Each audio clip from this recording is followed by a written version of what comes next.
This is the voice of Johnson County, JoCo Community Radio. If you are trying to quit drinking or doing too many drugs, listen to me. You don't know me and we'll never meet. I had a problem like you once. I drank and used to party a little too much till it got out of control and almost ruined my life. I realized I needed help to fix my problem before it totally destroyed me. If you've tried to fix your drinking and drug problem and you know you can't do it alone, you need to call the National Treatment Advisors. They'll immerse you into a 30-day program to replace your old habits with new habits and totally change your life. And if you have PPO private health insurance, the entire program may be covered. Fix your problem right now before it gets any worse. Get clean. Call now and learn more. 877-247-1581. 877-247-1581. 877-247-1581. Attention all business owners and creative minds. Do you need a unique and personalized touch for your products? Look no further than Romika Laser Engraving and Custom Designs. I'm Ron Phillips, co-owner of Romika Designs. We offer custom laser engraving services for a variety of products, including promotional items and corporate or personal gifts. With state-of-the-art equipment and a team of skilled designers, we can engrave intricate designs on virtually any material. Whether it's a special message, a company logo, or a custom design, Romika Laser Engraving will help you make your mark. And the best part, our prices are affordable and our turnaround time is quick. I couldn't be happier with the work Romika Laser Engraving did for me. The engraving on my product was precise and exactly what I wanted. So don't wait any longer to add a personal touch to your products. Call Romika Laser Engraving and Custom Designs today at 817-400-4040 or visit our website at romikadesigns.com. We look forward to helping you make your mark. Fast Track Student Loans can get your student loans out of default, stop any wage garnishments, stop collection calls, and stop seizure of your tax refund. Give yourself a break. Stop the stress and get your student loan payments down to as little as $25 a month based on what you can afford to pay. 800-709-4395, 800-709-4395, 800-709-4395, 800-709-4395. Hey, travelers, do you want to save money on your next flight? Then pick up the phone and call. That's right, call, because the best prices are not online. They're with SmartFares. See, SmartFares has special deals with the airlines. When they have unsold seats, they use SmartFares to fill them. So you get airline tickets at ridiculously low prices. Our prices are too low to publish online. With the extra money you'll save, you can book another trip or treat yourself to dinner or shopping. So stop searching all of those travel sites to find the lowest price on your next flight. Let one of our SmartFares expert travel agents find ridiculously low prices for you. Call SmartFares today and get the best price on your next flight. Guaranteed. Also, save up to 50% off business and first class tickets. 855-325-1820. 855-325-1820. That's 855-325-1820. Fast Track Student Loans can get your student loans out of default, stop any wage garnishments, stop collection calls, and stop seizure of your tax refund. Give yourself a break. Stop the stress and get your student loan payments down to as little as $25 a month based on what you can afford to pay. 800-709-4395, 800-709-4395, 800-709-4395, 800-709-4395.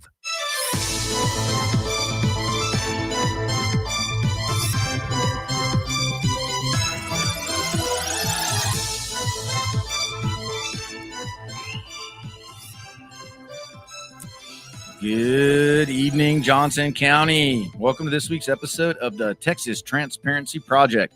The Texas Transparency Project airs most Thursdays at 5 p.m. here exclusively on JoCo Community Radio. JoCo Community Radio focuses on all the ins and outs of Johnson County, Texas. JoCo Community Radio has many shows and airs 24 hours a day.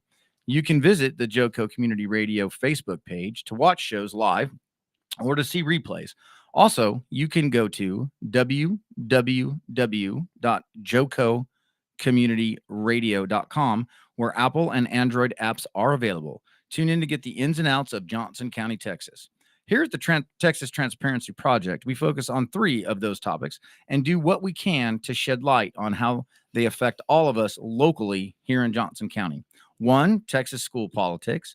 2, Texas city politics. And 3, Texas state politics, if they're applicable to us on the local level. You can learn more about the Texas Transparency Project and our work at www.texastransparencyproject.org. And we also are on Facebook and beginning to start a little bit on Twitter. And for school district resources and to help navigating issues with local ISDs, we partner with Families Engaged for Effective Education. Families Engaged works with elected officials on the local and state level, many school districts across Texas, but their real talent is helping parents navigate the complexities of their local ISDs and to help preserve the parental rights. That was such a common theme during the election that has just ended last Tuesday. There's no one better to advise and assist us on all school district issues. They can be reached on familiesengaged.org or Families Engaged on Facebook. So we're going to get into this week's episode. And before we do and introduce our guests, we're going to do a little election recap. So primary elections are usually quite boring. This one was quite exciting. There was a lot of races and a lot of contested results. And it was on March 5th. And Donald Trump overwhelmingly won 82% of the vote here in Johnson County. Ted Cruz won 90% of the vote here in Johnson County. Jake Elzy, rep for District 6, 56%. Roger Williams won 80% for U.S. House District 25. And James Matlock got the most votes for Railroad Commissioner at 27%. They will be going to a runoff in late May, so watch for a runoff in the Railroad Commissioner position. Justice Supreme Court Place 4, Brian Walker, he was elected with 53%. Presiding Judge Court of Criminal Appeals, the Honorable David Shenik, I hope I'm saying that correctly, he won with 54% of the vote. Judge of Court of Criminal Appeals Place 7, Gina Parker won overwhelmingly with 72%. So there will be some new members of the Court of Criminal Appeals. There's a backlog in Austin. Hopefully they'll be able to streamline that process and get some of that backlog moving forward. Court of Criminal Appeals Lee Finley, he won with 51% for Place 8. And Region 11, State Board of Education, Brandon Hall won 53%, unseating Pat Hardy. So it'll be interesting to watch what new changes come to Region 11. Social Studies in the Teaks is on the agenda during his session. So that's going to be interesting to watch how he navigates that. Social Studies is probably the curriculum where some of the stuff that people are concerned about can creep in. So hopefully Brandon Hall will be mindful of that. State Representative District 58. This was probably the most visible with Helen Kerwin. Representative Dwayne Burns is the incumbent, and another challenger, Lyndon Laird. Helen Kerwin had the most votes with 48%, but did not get 50%. So there will be a runoff between the top 2 candidates. That is Representative incumbent Dwayne Burns and Helen Kerwin. And Lyndon Laird publicly endorsed Helen Kerwin today. So it'll be interesting to watch that. They'll be back out campaigning, and that will be decided in the end of May. Representative, our district attorney for the 18th Judicial District. This was another hotly contested race here. And Mr. Timothy Good unseated Dale Hanna, the long-standing district attorney, with 56% of the votes to 44. Most of the other races were uncontested except for Constable. So Constable Precinct 1, Constable Matt Wiley, he retained his seat with 62% of the vote. And one of our guests tonight, Constable Troy Fuller, Precinct 4, with 53% of the votes, he retained his seat. And last but not least, Debbie Killeen retained her seat as the Republican Precinct Chair for Precinct 2. And all of the propositions passed. So there were 13 propositions and all passed overwhelmingly. So it'll be interesting to watch that. So we have runoffs for Railroad Commissioner, runoffs for Texas District 58. So we need to pay attention to those. So some of this isn't quite over yet. So on to Before we move on, thank you to everybody who run. It's hard to put your hat in the ring. It gets brutal. It gets ugly. You got to have thick skin. It's easy to take a low road. And anybody that will put their hat in the ring, they deserve to really be commended for doing that. So it's time to do some healing. Everyone needs to show some grace as this is over, and as we all move forward and can work together to better Johnson County and keep conservative values here locally. So now we're gonna recap the biosolids investigation that's going on. This is a long-standing thing that's going on. This investigation is still going, and it's important that we keep this and don't let this slip away. So to recap what this is an investigation that started there was waste coming from Fort Worth, basically human waste, everything that goes down drains in Fort Worth gets separated, water and solids get separated. The solids were converted into fertilizer, and that fertilizer was spread in the amounts of 22% in Johnson County from Fort Worth. And it was come to find out that the chemicals were not processed correctly. The chemicals that go down your drain weren't being processed correctly, and there was dangerous levels that are now being scientifically proven to be harmful to the public. Yes.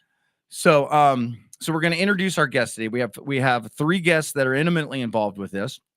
And our first guest we're going to introduce is Precinct 4 Commissioner, the Honorable Larry Woolley. He hasn't been a guest here before, and we're going to get to why he's here in a minute.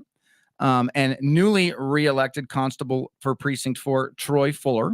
And Precinct 4 and the reason we're talking Precinct 4 here is this is the epicenter for this investigation. And then the lead detective and investigator, Dana Ames. So these three individuals are from Precinct 4 in Johnson County. They're intimately involved with this investigation. So first, Constable Fuller, congratulations on the election. And first I want to do is I want to commend you for the cleanliness of the race you ran. You took a very, very, very high road. And I don't think I've seen anybody take as high of a road ever in politics. And thank you. You set a very good example. So are you feeling good and relieved after this and can start moving on with the people's business now? Absolutely. All right. So congratulations. Thank you. And if nothing else, that at least we're going to have some good continuity with this biosolids investigation, because this is not going away.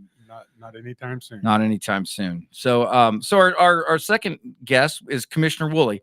And so before we dive into this discussion, I want to thank Commissioner Woolley for showing up here. And I would like, Commissioner, for you to tell us your role as a commissioner and the role of the commissioner's court in this investigation. We've talked to the investigator before. We've talked to the constable, and the commissioner's court has had a significant role in here, and you deserve some significant credit. So walk us through the commissioners and the commissioner's court role in getting us to this point, please. Sure. When I came into office 9 years ago, January 1st, 2015, biosolids had been ongoing in our county. As I know, I have documentation back to 2001, so 20 plus years. The most obvious issue that surrounded the biosolids application was the odors. Very offensive odors. When they would apply that product to the land out in my area, our phone would ring with air quality complaints. The smell's horrible. We would refer those people to TCEQ to register an air quality complaint. I've registered air quality complaints. Counties, first of all, don't have jurisdiction over or permitting authority over biosolids. That's all regulated and handled through TCEQ and through the state. So there's no county in the entire state of Texas that has any authority. So as time went on, those odors became worse and worse. And then we began hearing, fast forward several years, we began hearing of some health issues with cattle, fish kills, and that kind of thing. Detective Ames at that point was working for the sheriff's office as a criminal investigator.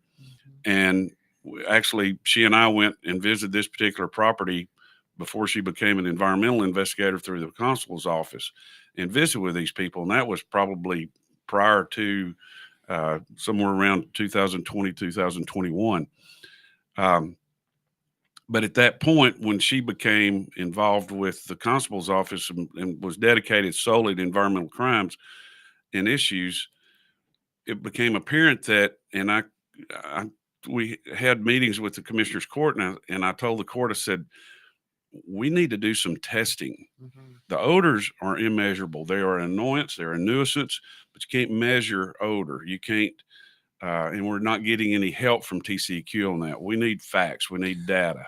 So is it now? Johnson County's rural. Johnson County's agricultural. There's farm animals all over Johnson County. Is it fair to say that, because I'm not from a rural area. I was growing up in a city. Is it fair to say that the odors that were being complained about were different than normal agricultural odors? Oh, absolutely. Okay, because a lot of people are saying that people moving to rural Texas, this is how it smells. Is it fair to say that this is different? It's very different. Okay. I grew up in a different county, but it was one of the largest dairy counties in the state.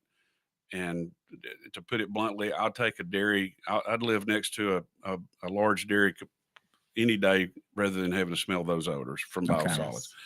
But it became apparent that we need to do some testing. Testing costs money. So historically, the court was not willing to do any of that. This year, in 2023, when this issue became to the surface, the court did commit.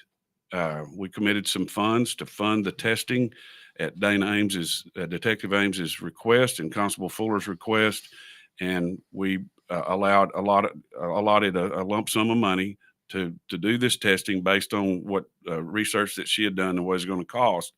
So no other county, to our knowledge, and we have a general counsel in Austin that works for the Commissioners and Judges Association of Texas. They're not aware of any other county in the entire state of Texas that's ever stepped out there and done testing. But we are charged with public safety and public health. So we felt justified in moving forward on that.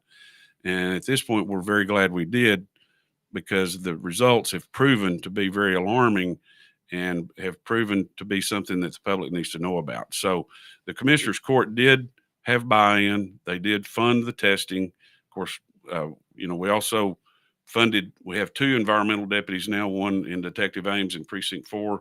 There's another one in Precinct 1 that we're, seeing more and more of these issues. And I think that shows, and I'm very thankful for our court that they chose to move forward on this. Well, and I want to thank them on behalf of a resident of Johnson County. You hear so often in politics and so often in government entities, this is how we've always done it. This is how it's always been. And it's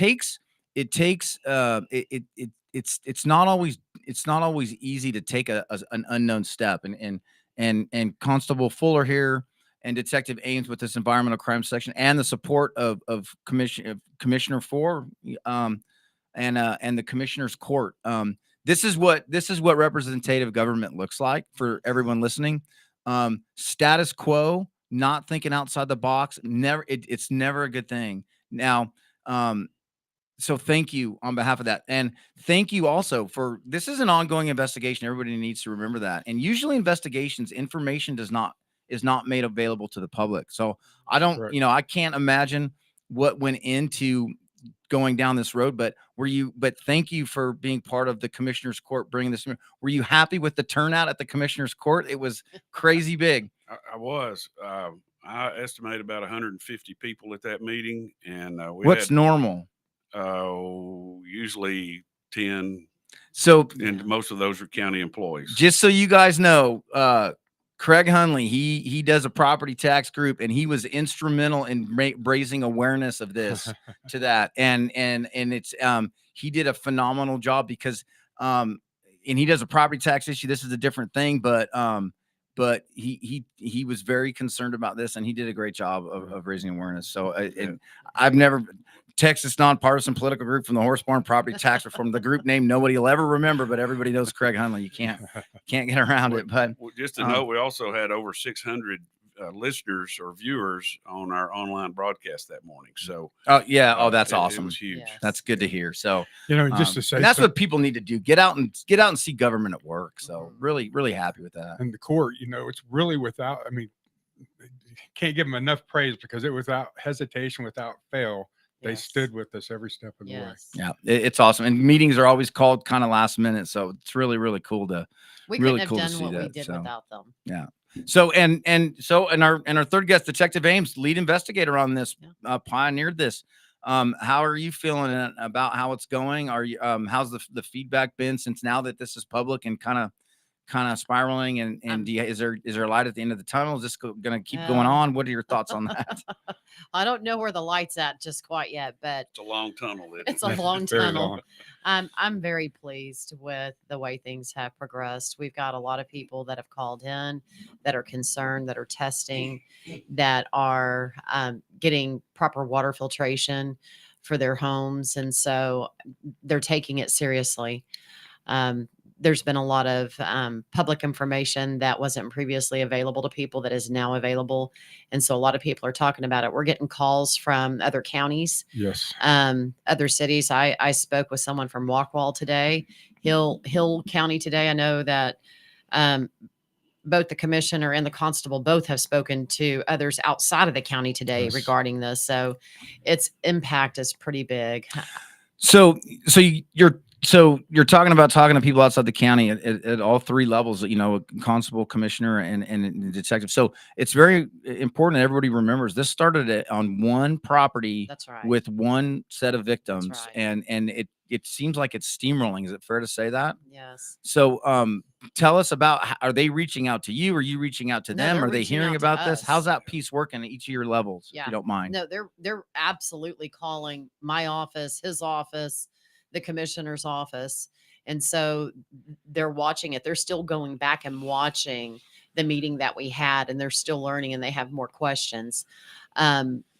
One of the requests that I got earlier today, which I haven't had an opportunity to visit with my boss or the commissioner, is if we'd be willing to go and do some training with some other law enforcement agencies and to show them what we did and what was going on so that they would be able to investigate environmental crimes. Because if you look at the number of environmental crimes investigator in the state, there's very few of us That's right. that work for law enforcement. And so it's a very specialized, unique field.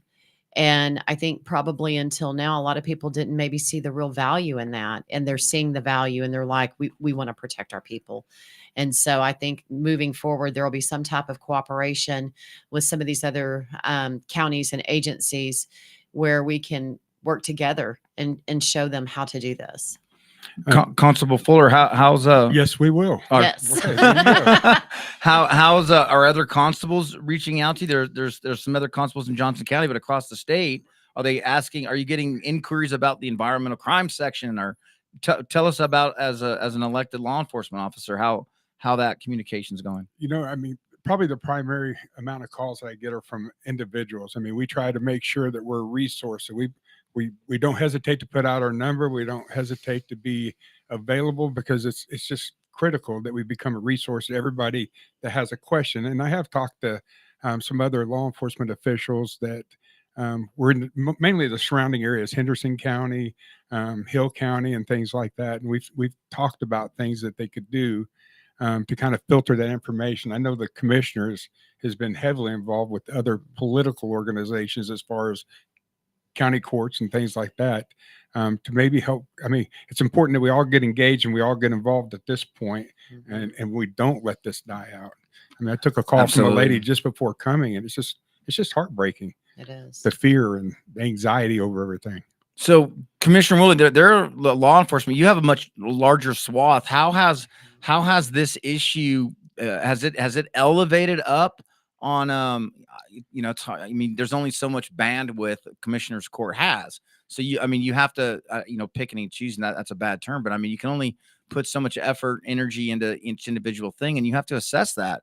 How is this issue being treated, and how much input or how much inquiries are you having from your peers in other areas? Quite a bit. I've had contact since this surfaced from Hill, Bosque, Ellis, Hood, Henderson, and I understand that there's going to be hearing from Van Zandt County as well. As a matter of fact, we have a regional state Commissioners and Judges Association that meets annually. The meeting this summer. They've asked me to do a presentation at that. It's a continuing education 3-day workshop.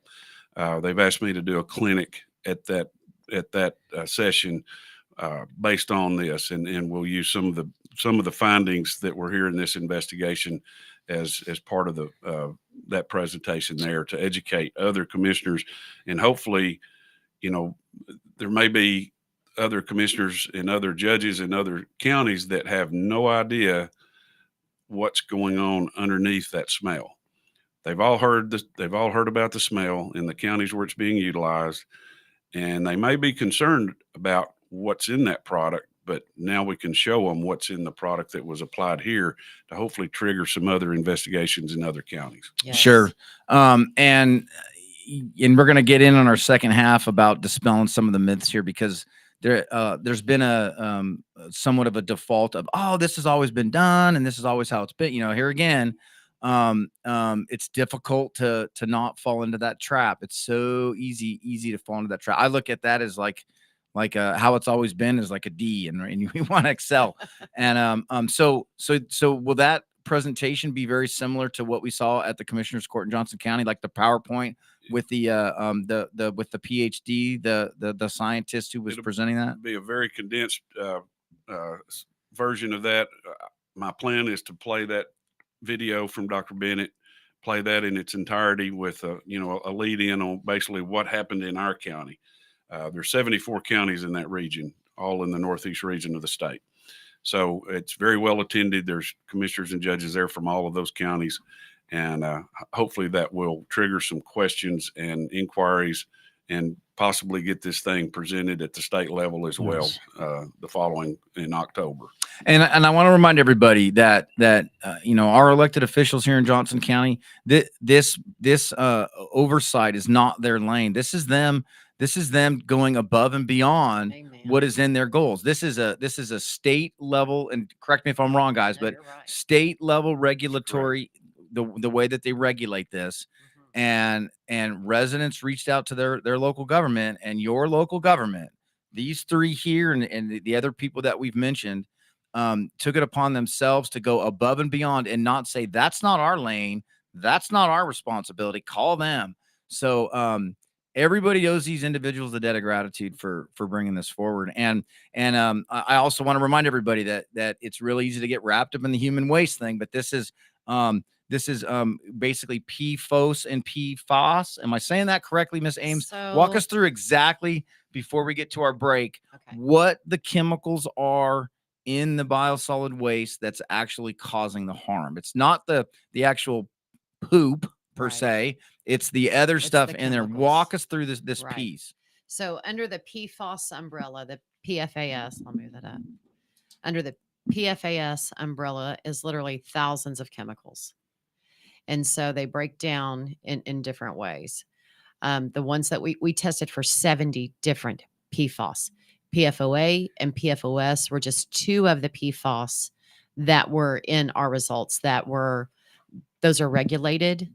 And so some of the PFOS that we tested for are not even yet regulated or won't be regulated.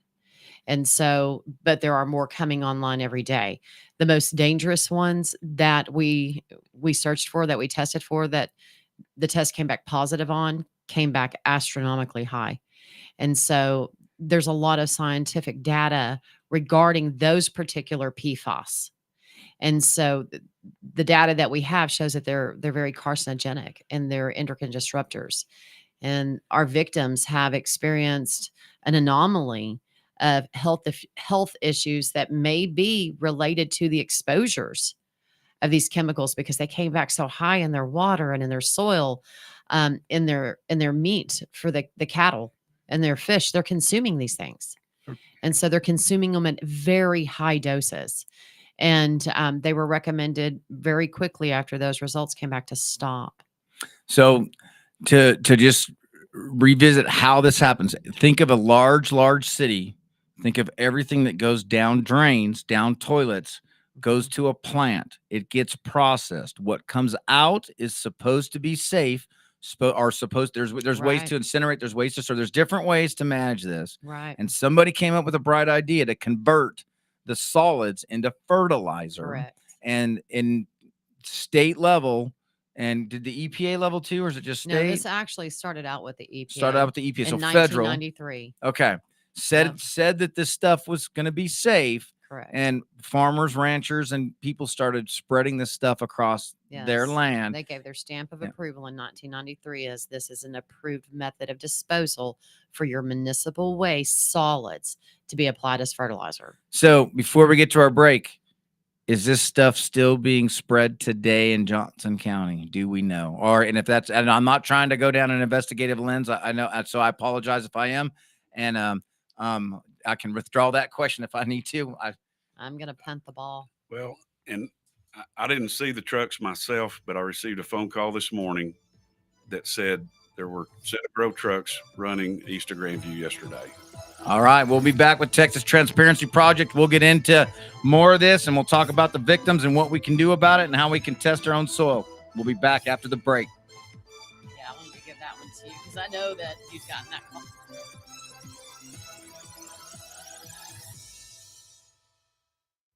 Have you ever met a single person in your life that enjoys paying taxes? No, no one does. If you can't sleep at night because you have a huge problem with the IRS, I've got some free advice for you. This service is strictly limited to individuals that owe the IRS $10,000 or more in back taxes. And if you qualify, we can guarantee that you won't be writing a big fat check to the IRS, or our services cost you nothing.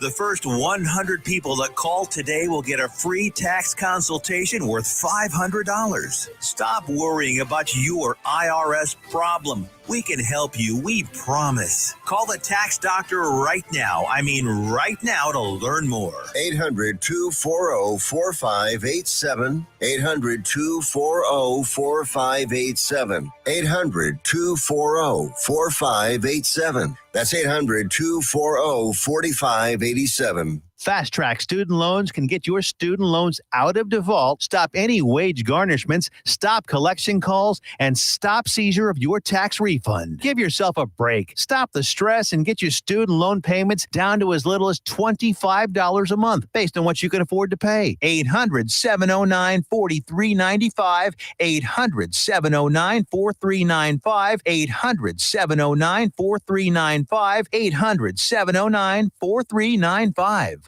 Fast Track Student Loans can get your student loans out of default, stop any wage garnishments, stop collection calls, and stop seizure of your tax refund. Give yourself a break. Stop the stress and get your student loan payments down to as little as $25 a month based on what you can afford to pay. 800-709-4395. 800-709-4395. 800-709-4395. 800-709-4395.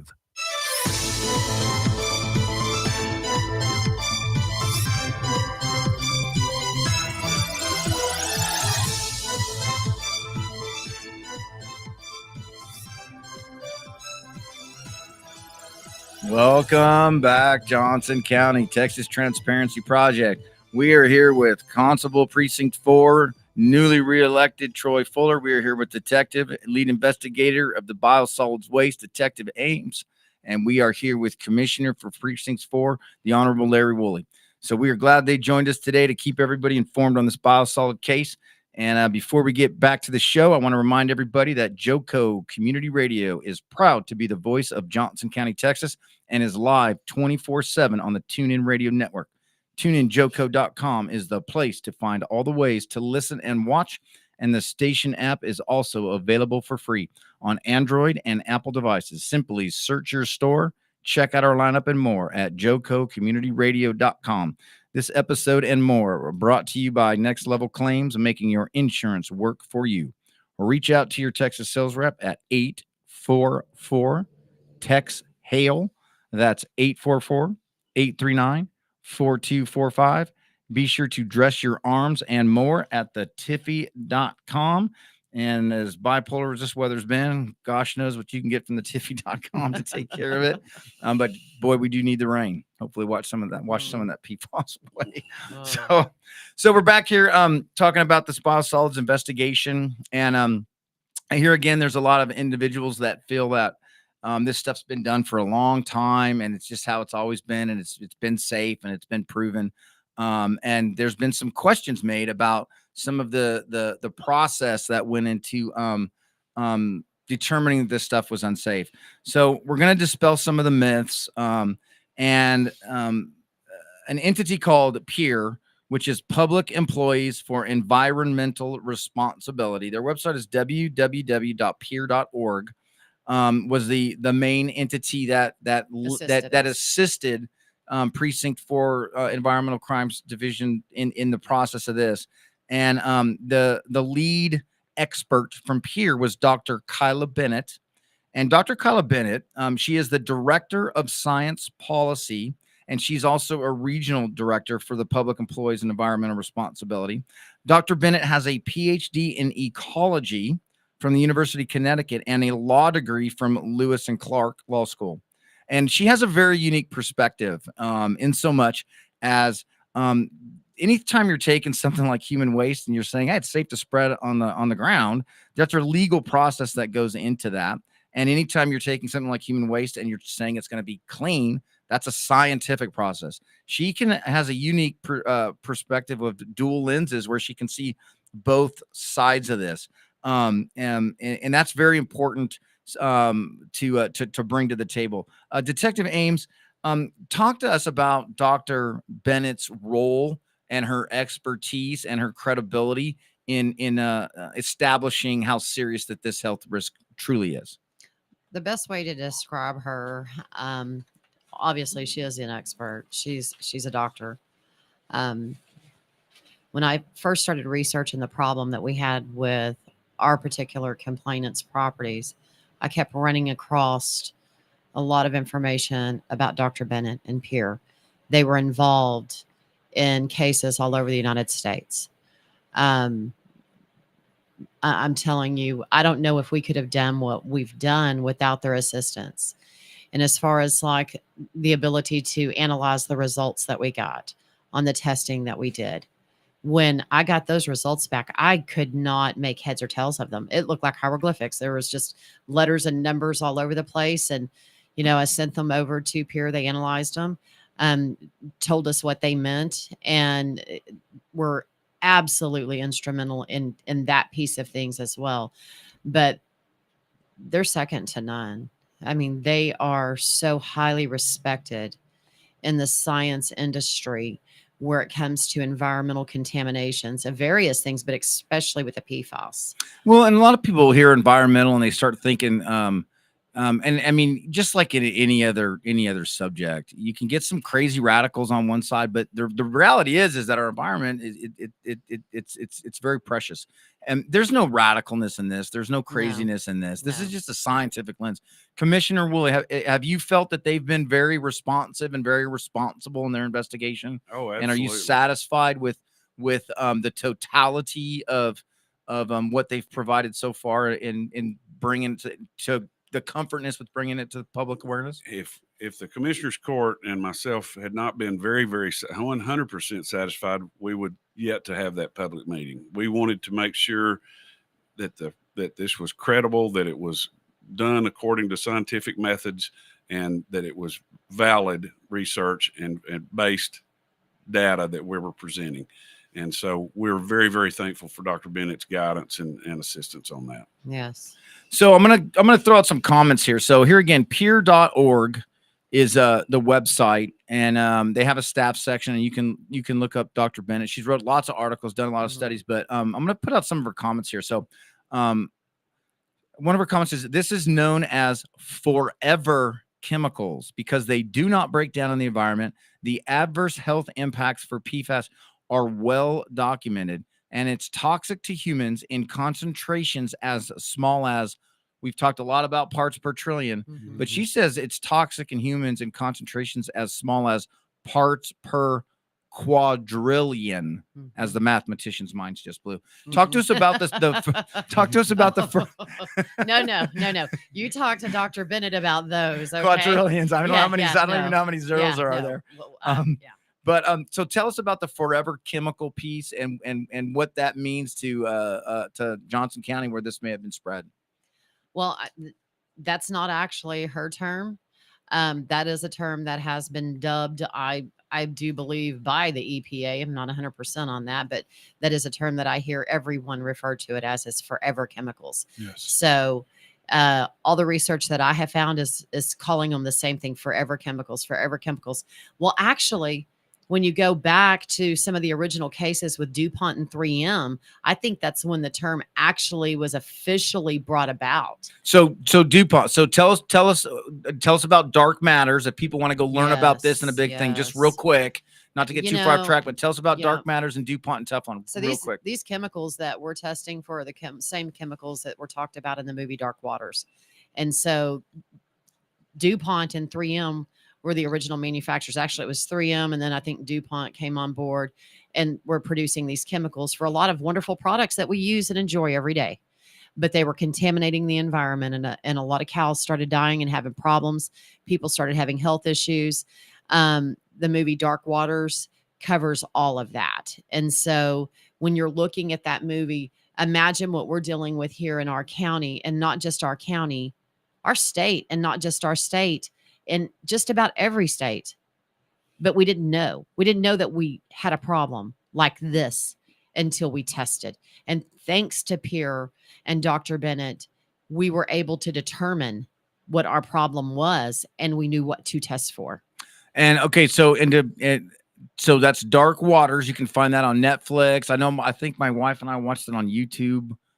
There's different places you can get. So Dark Waters, if you want to learn about the process of this same type of chemical just from another source.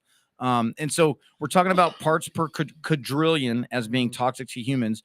But your investigation surrounded about parts per trillion. Because that's an EPA regulatory thing. Okay. And so that's why it was,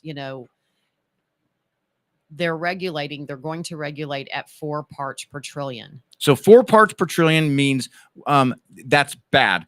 So if something's tested at 4 parts per trillion, what is that? That's the way it looks. That's too much. Well, or actually, they so say, I'm going to go into numbers of what you found is why yeah. I'm setting So the table for that. the EPA say that there's no safe levels. However, which is a contradiction to the fact that they're going to regulate to 4 parts per trillion. So they say it's not safe at any level, but we're going to let you have 4 parts per trillion in drinking water. Acceptable level. Acceptable level. Okay. Yeah. So anything that tests at 4 parts or less, that would be considered okay. Not saying it's safe, Right. but that wouldn't raise too many red flags. Correct. Okay. So during your investigation, one of the drinking water wells at the 2 farms yielded 268 parts per trillion. I don't have all of it with me. I can tell you right off the top of my head, what I do know is they were well over. I have them here. I'll read them. I wrote it. Yeah. So a well had 268 parts per trillion. So wells are down hundreds and hundreds of feet. Actually, that's 266,000 parts per trillion. Oh my goodness. I wrote that down. In the well. Yes. Okay. I need to look at where I got that source from. I apologize. If I've sourced that wrong. So what is that, Commissioner? Two of the well, one was at one of the water wells was at 266,000. Another one was at 192,000. Yes. Okay. And that's the problem for the cows. Okay. Because they're drinking the water. Yeah. 1,333 parts per trillion in ponds, in groundwater. 1,333. Is that? Am I right on that? Some of the numbers were added together, and so I'm not real sure. I know that the one pond was actually 810,000. Oh wow. 610,000 in the liver of a stillborn calf. Yes. So agricultural cows, they have babies. A calf was born dead that had 610,000 parts per trillion in its liver. So how does a cow that's never drinking water on this earth, never eaten food on this earth, how does a cow come up with 610,000 that is born dead? That's the troubling fact of all of this. The only way that calf could have that is from its mother. And so it's passed from the mom to the calf. But guess what? Humans do that too. So we're passing it from mom to baby in humans. And it's bioaccumulative. So when we have something that's born, should it survive at some of these levels, and then they're consuming it in their daily lives as well, the damage is insurmountable that can occur here. The medical issues that our victims are probably truly dealing with from this. They've been dealing with a lot of medical issues, but now they're connecting the dots to the PFAS. So, and liver's what cleans your blood. So this is a big focus of your body. Yeah, absolutely. You know. And then another stat, there was a pond that the victims fished on for catfish. And I know people that have ponds that they stock with bass and trout. So this is a common thing with some ranchers. And one had 74,000 parts per trillion, and one had 57,000 parts per trillion. That's correct.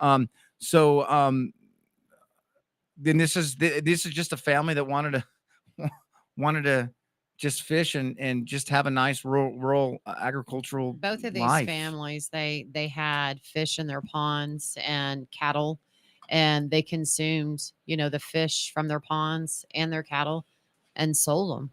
And so that's a real issue as far as like the cattle that was being sold. They thought they were living naturally. Yeah, they did. Yeah, organic, they grass fed. They were, they were farming organically, but again, now they're not. Yeah. That's been stripped from them, and they did not apply this to their property. This was applied to the property across the street from them, but the runoff from that property is what created the issue. Absolutely. And we've been able to show that's another point of origin, important thing. Yes. So yeah, you tested so you were refused access to the property. Correct. You tested as close as the easements can, which is basically the border of the property. Right. And it was highest there, and it graduated, got less as you went away. Okay. Yes. So anyways, so what are some other things to think about for the public? I'm going to talk about what are called municipal utility districts real quick. And here again, this is not a county regulated thing. This is a state regulated thing. And people need to be aware of municipal utility districts. Municipal utility districts was legislation that was passed that allows private utility districts to come in, and it eases the burden on local municipalities and taxpayers to assist with massive growth, and it privatizes it. And I'm going to cite three they're known as MUDs. Belmont MUD at 917 and 10006 in Godley has been approved. Prairie View Municipal Utility District is on the ballot for May.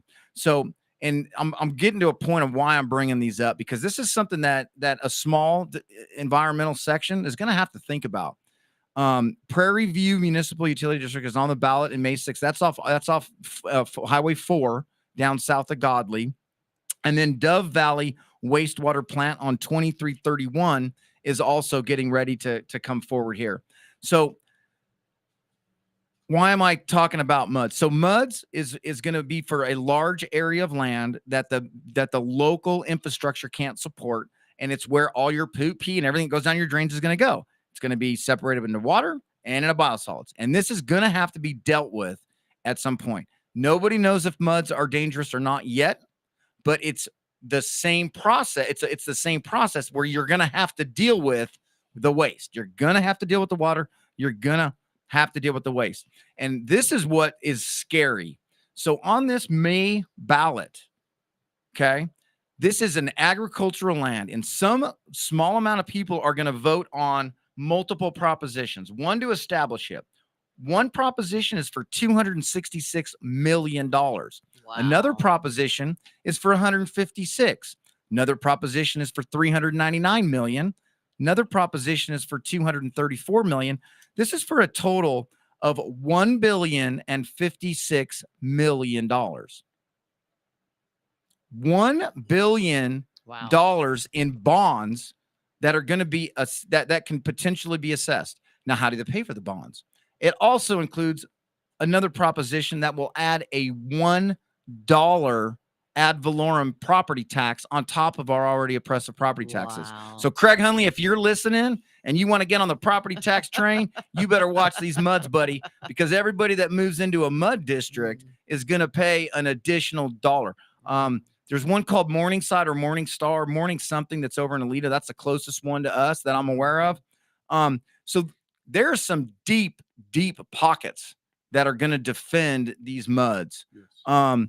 This is on the ballot. I went to a big hearing in Cleburne about this, and there was not one person came out and spoke for Greg, this. let me say this because I got a call about this earlier today. So people are really interested in these MUDs now.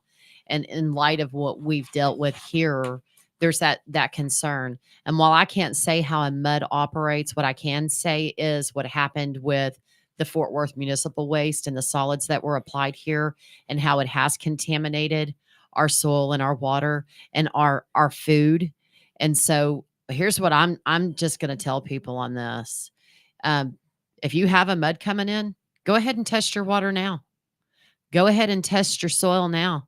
You have a clean starting place. And if they end up contaminating your land and contaminating your water and contaminating your cattle or the food supply, then there's legal ramifications for that. And there's civil remedies for that. Some of them are civil, some of them are criminal. And so, knowledge is power. So if people will go ahead and invest now and test what they have now, and I would hate to say, we may not be able to do anything. Let's say that everything looks safe. Well, and hopefully it is. Yeah, hopefully it is. And but we are aware that there's a problem with how this stuff's processed. Well, we are aware of what happened to us dealing with the biosolids that we've dealt with. Okay. So, but if it were me, after learning this, I would definitely be testing my soil and my water. I'd be testing my cattle because you can test their blood. Okay. You can have a vet come out and they call it bleeding them. Mm-hmm. And then they collect that and you can send that off to Eurofins. Okay. And we're going to get to Eurofins here in a minute as we finish the show. And so this is what is really scary to me. The third MUD, Dove Valley wastewater. This is on 2331. And I have a map from TCEQ of it. Mm-hmm. And it shows that it is right next to a future Godly ISD massive piece of property. Wow. And the runoff will go right through it. This is a future elementary, middle school, and high school. Children will be on this property 8 hours a day for 13 years. 13 years. So if anybody's involved with this municipal utility district, we need to get awareness out so they can't claim ignorance to this and no awareness. Have they advised what they do with their solids or how they're going to process their solids or where their solids are going to go? I don't want to get too far down the rabbit hole and how ISDs like to talk behind closed doors. Yeah. Because I don't know what goes on. I just know that this stuff's out here when you go to the right websites, because this is public knowledge. This is right from TCEQ, and wastewater is going right through it. I would think they tried to pass it and they tried to pass. So Godly ISD had a failed bond of almost $900 million last year, and they were going to build. Godly ISD was going to build a wastewater treatment plant. Now they're donating land, or they're doing something with land because they still want to get involved with wastewater. Why an ISD is getting involved with wastewater, I don't know. That's but interesting. One thing to remember is be involved early. Yes. Be involved early because you can test. You can test now, and if it comes back positive later, and you start testing high, could be too late. Yeah, well, and you've used tell them your firework analogy about this. This is so here again. This is a state regulation, and Detective Ames has a great analogy for who's responsible for this. So Godly ISD Municipal Utility District people, think about this as you're doing this. So here's the way I've explained it to a lot of people that have asked. When you live out in the county, it's legal to shoot off fireworks as long as there's not a burn ban and it's, under normal conditions, you can shoot off fireworks at the 4th of July, any other time really too. But as long as it's, not under a burn ban. Well, let's say it's 4th of July and you're shooting off fireworks and that firework goes and burns your neighbor's house, maybe even causes an injury. Now, shooting off those fireworks weren't illegal. that was perfectly legal.